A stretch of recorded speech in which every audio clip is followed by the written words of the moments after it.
ہمارے ساتھ موجود ہیں ہمارے اسلامک اسکالرز ڈاکٹر ثروت عسکری صاحبہ سے میں بات کرنا چاہوں گی. ڈاکٹر ثروت عسکری صاحبہ, آپ ہمیں بتائیے گا کہ لوگوں کی ہیلپ کرنا, انہیں قرض دے دیا کرنا یا ان کو زکوٰۃ دے دیا کرنا, صدقہ خیرات کر دینا, کسی کی بنیادی ضرورت اگر پوری ہو جائے تو اس میں ہمیں کتنا ثواب ملتا ہے؟ اس میں ہمیں بہت زیادہ اجر ثواب ہے, بلکہ پروردگار عالم نے مالی واجبات کو ہر عبادت کے ساتھ رکھا ہے. یعنی اگر 30 روزے ہم رکھتے ہیں تو جب تک ہم عید الفطر پر زکوٰۃ فطرانہ نہیں ادا کرتے تب تک ہمارے روزے ادا نہیں ہوتے ہیں. تو یہ جو مالی واجبات ہوا کرتے ہیں پروردگار عالم کی جانب سے, یہ اسی لیے رکھے گئے تاکہ جو معاشرے کے محروم لوگ ہیں, مستحق افراد ہیں, وہ بھی آپ کے ساتھ اس عبادت میں شریک ہو جائیں. اچھا مفتی صاحب, میں آپ سے یہ جاننا چاہوں گی کہ قرآن کریم میں بار بار انفقوا کی تقرار کی گئی ہے, تو کتنا خرچ کرنا چاہیے ہمیں؟ بسم اللہ الرحمن الرحیم. دیکھیں, اس میں دو چیز ہوتی ہیں, ایک ہوتا ہے صدقہ واجبہ, ایک ہوتا ہے صدقہ نافلہ. صدقہ واجبہ کی اللہ نے یعنی کہ حدود متعین کر دی ہے, مقدار متعین کر دی ہے.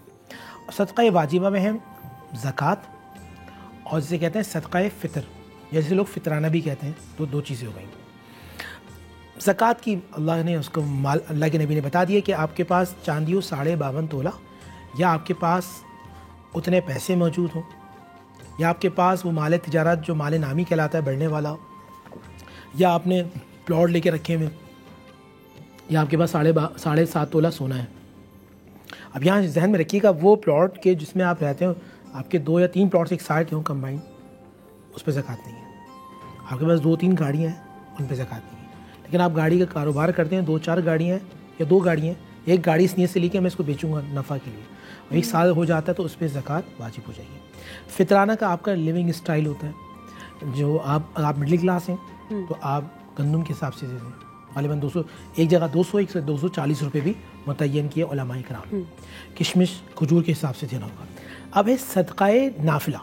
صدقہ نافلہ وہ کہ آپ اللہ سبحانہ و تعالیٰ کی رضا میں جتنا چاہ دیتے ہیں.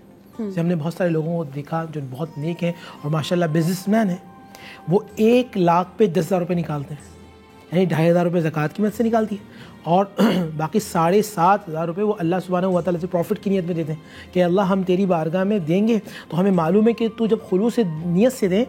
700 ایک مثال دی ہے, وہ چاہے 7,000, 7 لاکھ, 7 کروڑ, 7 ارب روپے دے دیں, آپ اس سے جب بزنس کرتے ہیں تو یہ انفاق فی سبیل اللہ کا اللہ سبحانہ و تعالیٰ نے بار کا جو غریب ہیں, محتاج ہیں, یتیم ہیں. اور ایک اور میں آپ سے ایک گزارش کروں گا سب لوگوں سے, زکوٰۃ کے لیے بالکل آخری عشرے کا انتظار نہ کیجیے, بالکل, بلکہ اگر آپ کے پاس ہے اور آپ کا سال ہو گیا, ابھی سے دینا شروع کریں تاکہ لوگ اپنی اچھی طریقے سے رمضان اور عید گزار سکیں. اچھا آپا, میں آپ سے جاننا چاہ رہی ہوں کہ ہم جو بھی کام کرتے ہیں انفرادی طور پر بھی کیا جاتا ہے اور اجتماعی طور پر بھی کیا جاتا ہے, کوئی بھی نیک کام اللہ کی رضا کے لیے, تو زکوٰۃ ہمیں انفرادی طور پر دینی چاہیے یا اجتماعی طور پر, اور زیادہ برکت کس چیز میں ہے؟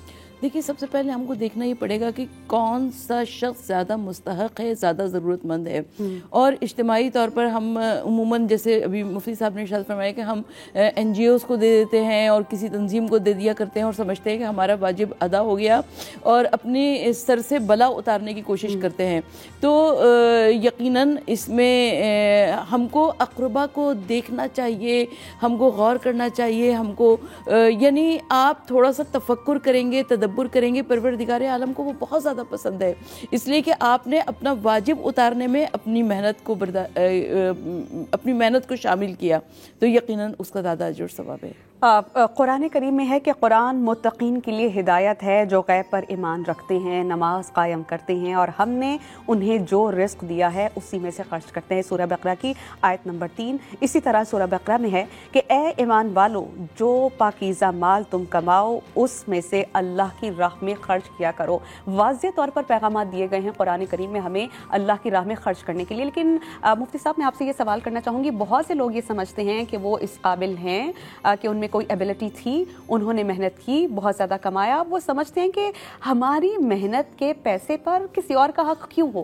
یہ سوال ان کے ذہنوں میں آتا ہے اور وہ نہیں دیتے ہیں زکوٰۃ. تو جو زکوٰۃ نہیں دیتے, کتنی سخت وعید ہے ہمارے مذہب پہ ان لوگوں کے لیے. دیکھیے, پہلی بات ذہن میں رکھیے گا, جو شخص زکوٰۃ کا انکار کر دے, میں نے آپ کو پہلے عرض کیا تھا کہ اسلام کے 5 بنیادی پلرز ہیں جن پہ اسلام کی عمارت کھڑی ہے. بالکل, آپ کسی بھی پلرز کو ہٹائیں گے وہ عمارت گر جائے گی. تو اس کا مطلب آپ دائرہ اسلام سے خارج ہو جائیں گے. جو شخص زکوٰۃ کا انکار کرے گا وہ دائرہ اسلام سے خارج ہو جائے گا.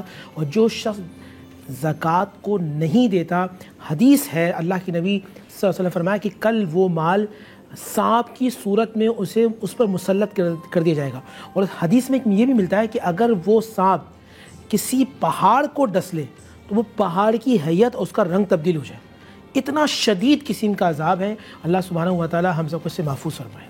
ٹھیک, میں ایک سوال مفتی صاحب کے سامنے ہی رکھنا چاہوں گی اسی سے جڑا. مفتی صاحب, یہ بہت ٹیکنیکل چیز ہے جو ہم سبھی کو سمجھنے کی بہت زیادہ ضرورت ہے. زکوٰۃ اللہ کا حق ہے, جس طرح نماز اللہ کا حق ہے. نماز کے بارے میں ہم سے سب سے پہلے سوال نماز کا کیا جائے گا. اچھا, بہت سی چیز ایسی ہے جب آپ کسی کو کوئی ہیلپ کریں تو آپ کو بہت گریٹیٹیوڈ وہ بندہ شو کرتا ہے, تو آپ کہہ دیتے ہیں بھئی مجھے دعاؤں میں یاد رکھیے گا. ہم ایسا کہتے ہیں اکثر, اور ہم فی البدی کہتے ہیں, بغیر کسی سوچ کے ہم ایسا کہہ دیتے ہیں. لیکن میں آپ سے یہ جاننا چاہ رہی ہوں, کیا زکوٰۃ دے کر دعاؤں کا مطالبہ کرنا شرعاً جائز ہے؟ کیا اس سے نیکی تو ضائع نہیں ہوگی؟ بسم اللہ الرحمن الرحیم. دیکھیں, آپ کسی کو بھی کچھ عطا کرتے ہیں اللہ سبحانہ و تعالیٰ کی رضا کے لیے, دعا کے لیے تو آپ کسی سے بھی کہہ سکتے ہیں. بلکہ اس ساری روایات کے اندر ہے کہ موسیٰ کلیم اللہ سے اللہ نے کہا کہ موسیٰ اپنے لیے اس زبان سے دعا کرواؤ جس سے تم نے کبھی گناہ نہ کیا. اور ہمارا عقیدہ ہے کہ انبیاء معصوم ہوتے ہیں. سمجھانے کے لیے تھا کہ آپ کی زبان سے میں نے گناہ نہیں کیا اور میری زبان سے آپ نے گناہ نہیں کیا. تو آپ کسی سے بھی کچھ بھی دعا کے لیے کہتے ہیں تو اس میں شرعاً کوئی کباط نہیں ہے, کوئی ناجائز نہیں, کہہ سکتے ہیں بالکل. ٹھیک ہے. حضرت حسن بصری رضی اللہ تعالیٰ عنہ سے روایت ہے کہ آقا دو جہاں حضرت محمد مصطفیٰ صلی اللہ علیہ وآلہ وسلم نے فرمایا کہ اپنے مال اور دولت کو زکوٰۃ کے ذریعے محفوظ بنا لو, اور اپنی بیماریوں کا علاج صدقے کے ذریعے کیا کرو, اور مصیبت کی لہروں کا سامنا اگر ہے تو دعا اور گریہ زاری کے ذریعے کیا کرو. یہ حدیث ابو داؤد میں کوٹ ہوئی ہے. تو اس سے آپ اندازہ کر سکتے ہیں کہ صدقہ خیرات کرنا, زکوٰۃ دینا کس قدر امپورٹنٹ ہے. اچھا, زکوٰۃ کی ایک حد متعین کر دیا گئی ہے, لیکن اس سے بڑھ کے آپ کریں تو اس کا کتنا قدر اجر و ثواب ہے, یہ ہم جانیں گے اپنے معزز علماء کرام سے. لیکن ایک بریک کے بعد آپ دیکھتے رہیے رونق رمضان.